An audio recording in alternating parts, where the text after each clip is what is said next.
मुस्कान जी थोड़ा सा सामने आ जाइए। माननीय विधायक जी देखिए, ये लोग कलाकार, तमाम चैनल वाले लोग, ये ऐसे सुपरस्टार, मैं कहूं तो वो भी शब्द छोटा पड़ जाता है। दुनिया के जितने भी भोजपुरी के नामचीन सुपरस्टार हैं, सबके साथ मंच शेयर करने वाली हम सभी के बीच में मुस्कान जी हैं। मुस्कान जी के लिए मैं चाहता हूं कि बार ताली आप लोग बजा दीजिए, जोरदार ताली बजा दीजिए मुस्कान जी के लिए। मैं यही कहूंगा कि आईना मोहब्बत का चूर चूर कर डाला, मुस्कान जी, कि आईना मोहब्बत का चूर चूर कर डाला और दो दिलों की दूरियों को हमने दूर कर डाला। और हम ऐसे आशिक हैं, आईना मोहब्बत का चूर चूर कर डाला, दो दिलों की दूरियों को हमने दूर कर डाला। और हम ऐसे आशिक हैं विजय भाई कि आईना मोहब्बत का चूर चूर कर डाला, दो दिलों की दूरियों को हमने दूर दूर कर डाला। और हम ऐसे आशिक हैं जिसे भी छुआ उसे कोहिनूर कर डाला। तो एक बार जोरदार ताली बजा दीजिए इन कलाकारों के लिए। आइए भोजपुरी की सनसनी शिल्पी राज जी, आप आगे आ जाइए। मैं बीच में आपकी अनुपस्थिति के वजह से आ गया। शिल्पी राज जी, कोनो बात ना, इतना वजन नहीं खे, हम चल सके नहीं, बाकी आप नहीं आ पाइएगा, ठीक है। कल हमारे से बेइज्जती नहीं, यो एगो तारीफ है भैया। पहले के जमाना में लोग मोटात रहे तो बड़ा तारीफ होत रहे। फलाना गलन है दुबई तो बड़ा मोटा के आयल बने हो। एगो हमारे घरे बाना कि 10 साल से नहीं कमात ना, लेकिन इनके देही पर रूहानी नहीं खे चढ़। आ देखा फलाना 2-3 साल में आयल बा, देखा कितना मोटा आयल बा। हाँ भैया, हेडिंग लाइन बढ़िया डालिएगा, ठीक है। एगो गीत गले रहनी, आप लोग तो नैया डोले सुनले बानी, आ ओकर 2 गले रही हम। ओमे गले रही कि नदिया के पीछे जैसे नैया डोले वो सही मोर सैया डोले है, ठीक। लेकिन ओकर 2 कौन भी गाना एगो हिट हो जाला तो आदमी ओकर दूसरा वर्जन गावेला। तो गैले रहनी एगो गाना, हाँ कि बाहर निकलल पेटो तो गोट हो गइले, अरे पहिले रहले काजू अखरोट हो गइले। एक सेकंड, अखरोट आप लोग समझत हैं ना, काजू तो बहुत लोग खइले हो, लेकिन अखरोट एने उमन के बिया निकालिए के मिलेला। भोजपुरी में बोला था ओकर ओरिजिनल जौन होला भैया, बड़ा बहुत टाइट होला और गोल गोल रहेला भैया, सीधे कश्मीर में मिलेला। ओइ जा एने लोग ओकरा के फोड़ के ओकर बिया खाली पैक करके बेचेला। तो वही तरह उनका राजा जी भइल बने कैसे कि पहिले रहले काजू अरे अखरोट हो गइले, अब तो कि नइयो ना डोले सइयो अरे मोट हो गइले,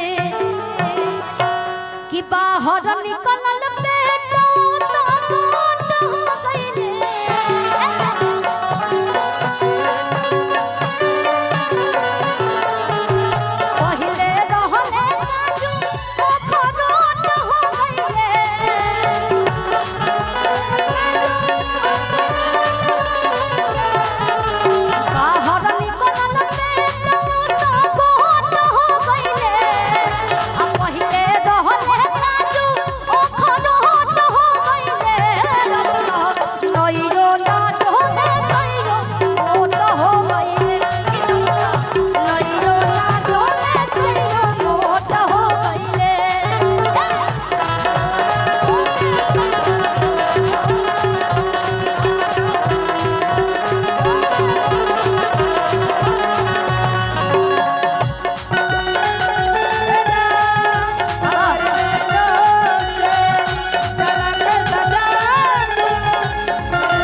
पहचान बड़ी कह तरीके से कैसे कि डोले ना पलाई ना पलंग हाय हाय हरे रामा हो रामा एगो समस्या रही तब नो हां कि सुतलो ना बने उनका संग हरे रामा हो रामा कि डोले ना पलाई ना पलंग हरे रामा हो रामा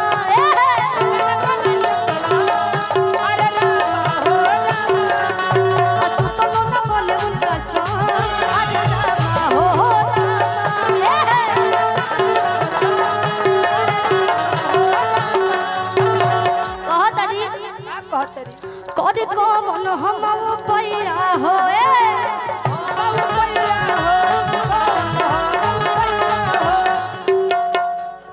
कदी कौन हम पैया हो अच्छा लाई कौन दवैया हो कि पकड़ ले जिम करवैया हो दुबरास मोर बलमा विजैया हो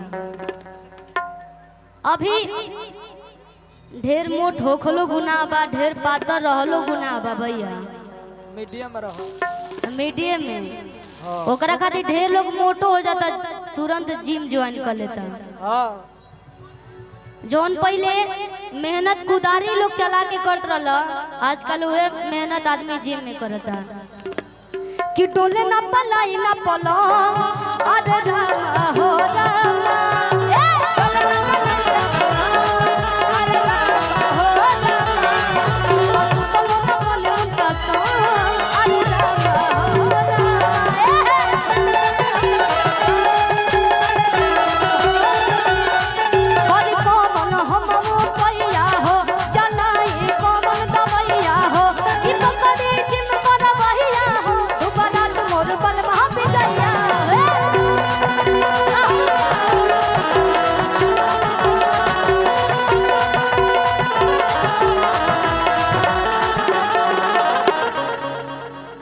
कि पहिले